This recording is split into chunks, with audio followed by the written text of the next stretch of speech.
Sir religious values को आप इस चीज़ में कितना इंपॉर्टेंट मानते हैं? क्योंकि अब एक बार फिर से शायद वो दौर आ रहा है कि लोग धर्म की बात कर रहे हैं, बोल रहे हैं कि रिलीजियस वैल्यूज़, हम किसी कंट्रोवर्सी की बात नहीं करते, लेकिन जो रिलीजियस वैल्यूज़ हैं, आप किसी भी रिलीजन से आते हो, लेकिन वो आप में रिलीजियस वैल्यूज़ होनी चाहिए, जिससे कि आप ऊपर कितना ही बढ़ जाओ लेकिन आपकी जड़ें कम से कम मजबूत रहें, आपको पता रहे कि आप कहाँ से आगे बढ़े हो और किस डायरेक्शन में आपको आगे जाना है। क्योंकि आज की जनरेशन में हम लोग कहीं ना कहीं देखते हैं कि थोड़ा बहुत ही सही लेकिन उसका लैक रहता है, लेकिन अब उसको फिल करना शुरू कर दिया गया है। जो आज की तारीख में छोटे बच्चों को उस बारे में और ज़्यादा बताया जा रहा है कि तुम कहाँ से आ रहे हो। तो रिलीजन कितना इम्पॉर्टेंट फैक्टर है आपको स्टेबल रखने के लिए, आपको स्ट्रॉन्ग रखने के लिए, और आपकी मेंटल वेलबींग की जो हम बात करते हैं उसके लिए रिलीजन कितना बड़ा इंपॉर्टेंट फैक्टर है? एज अ साइकोलॉजिस्ट मेरा ऐसा मानना है कि मेरे एक मेंटर बड़ी अच्छी बात कहते हैं कि as a psychologist you may not believe in religion but you have to believe in the power of religion. मुझे लगता है कि रिलीजन बहुत पावरफुल कॉन्सेप्ट है और रिलीजन में अगर रिचुअल्स को एक पल को हम हटा भी लें और स्पिरिट को देखें तो हम पाएंगे कि रिलीजन इवेंचुअली लोगों को साथ लाने का कॉन्सेप्ट था। रिलीजन और स्पिरिचुअलिटी में यही फ़र्क है। स्पिरिचुअलिटी जो है वो आप प्रैक्टिस कर सकते हो अकेले बैठ के भी विपश्यना में, लेकिन रिलीजन आप अकेले प्रैक्टिस नहीं कर सकते। रिलीजन के लिए आपको जो है वो मंदिर, मस्जिद, चर्च, गुरुद्वारे में आना ही पड़ेगा।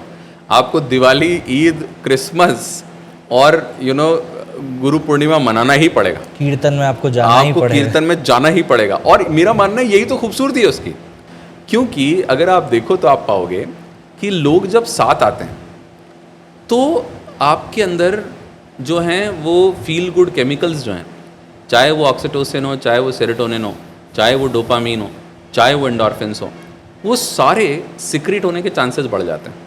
आज भी फिल्म एक भरे हुए हॉल में देखना एक अमेजिंग कॉन्सेप्ट है, क्योंकि आप वो वार्मथ ऑफ ह्यूमन प्रेजेंस महसूस कर पाते हो।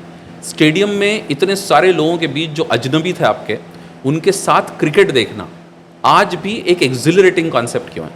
क्योंकि कुछ तो है ह्यूमन टच में, और रिलीजन एसेंशियली फैसिलिटेट कर रहा था उस ह्यूमन टुगेदरनेस को।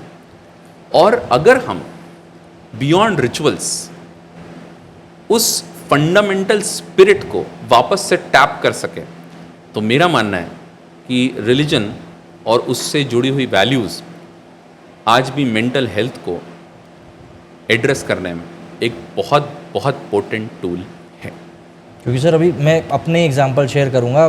जब मैं यहाँ पे आया था पढ़ने के लिए तब सर होम सिकनेस थी मेरे को, मैं कभी घर से नहीं निकला था, तो मेरी मम्मी ने मुझको यही कहा था कि यार हनुमान चालीसा का पाठ कर ले, चीज़ सुधर जाएंगी। अब मैं उस टाइम सर इतना रिलीजियस था नहीं, पर मैंने कहा चलो ठीक है, इन्होंने बोला है तो बस शुरू कर दो। सर लिटरली चीज़ें इनलाइन होती चली गई, और कहीं ना कहीं फिर इवेंचुअली 6-8 महीने के बाद मुझे ऐसा महसूस हुआ एक बार कि शायद कुछ तो एनर्जी है इस चीज़ में। मतलब मैं ये नहीं बोल रहा कि नहीं हनुमान जी मेरे साथ आ गए कि नहीं चल बेटा मैं तेरे को लेके चल रहा हूँ, लेकिन कहीं ना कहीं उस चीज़ की पावर सर मैंने फील करी। हाँ होगा ना, क्योंकि आप इवेंचुअली आप साथ मिस कर रहे थे। हाँ, अब वो साथ जो है वो अगर नोशनल साथ भी हो हाँ, तो बात तो सेम ही रहती है। क्योंकि आज भी आप देखोगे तो ह्यूमन माइंड के लिए दरअसल कोई इंसान और उस इंसान का एहसास दोनों बराबर ही हैं। इनफैक्ट कई बार उसके लिए एहसास जो है वो ज़्यादा इंपॉर्टेंट हो जाता है बजाय कि इंसान के। वो एक बड़ा खूबसूरत शेर है ना, इतनी निस्बत है तेरे ख्याल से मुझको, तू भी आए तो खलल लगता है। तो कई बार आप जो हैं वो अपने अंदर दिमाग में किसी का साथ चाहते हैं, अगर वो सच में आ जाए तो शायद ज़्यादा मुश्किल हो जाता है। इनफैक्ट माता पिता के होने के एहसास के साथ जीना ज़्यादा आसान है बजाय कि माता पिता के सेम रूम में रहकर रहना। आप देखो, आप अपने पिताजी के साथ बैठो, हाँ। आपको जो है वो वहाँ पे पावर स्ट्रगल शुरू हो जाएगा रिमोट को लेके। पर वैसे ख्याल कि पिता साथ हैं, ये ख्याल बहुत अच्छा है, बहुत अच्छा है। मेरा ऐसा मानना है कि चाहे हनुमान चालीसा हो, चाहे शब्द हों, चाहे आयतें हों, या फॉर दैट मैटर गॉस्पेल हो, ये सारे आप अकेले जब कहते हो तो आपके साथ आपके जीसस, आपके हनुमान, आपके अल्लाह, आपके गुरु होते हैं। लेकिन एक बार हनुमान चालीसा और हनुमान भजन ज़रा जाके मंदिर में घंटी बजा के करो तो पता चलेगा कि उसका जो इफ़ेक्ट है, वो इफ़ेक्ट न केवल डिप्रेशन को हटाने वाला है बल्कि एक सेंस ऑफ बिलोंगिंग को भी लाने वाला है। और ये सारे धर्मों के लिए ट्रू है। अभी सर जैसे एक चीज़ और हो रही है, एक मूवी आने वाली है आदिपुरुष, उसके मेकर्स ने भी इस चीज़ को बोला है कि हम हर थिएटर में एक सीट हनुमान जी के लिए छोड़ेंगे, क्योंकि जहाँ भी रामायण का पार्ट होता है, अब भले ही सर ये मार्केटिंग गिमिक हो, लेकिन कहीं ना कहीं लोग उससे कनेक्ट कर रहे हैं, क्योंकि लोगों की रिलीजियस बिलीफ तो उसमें है।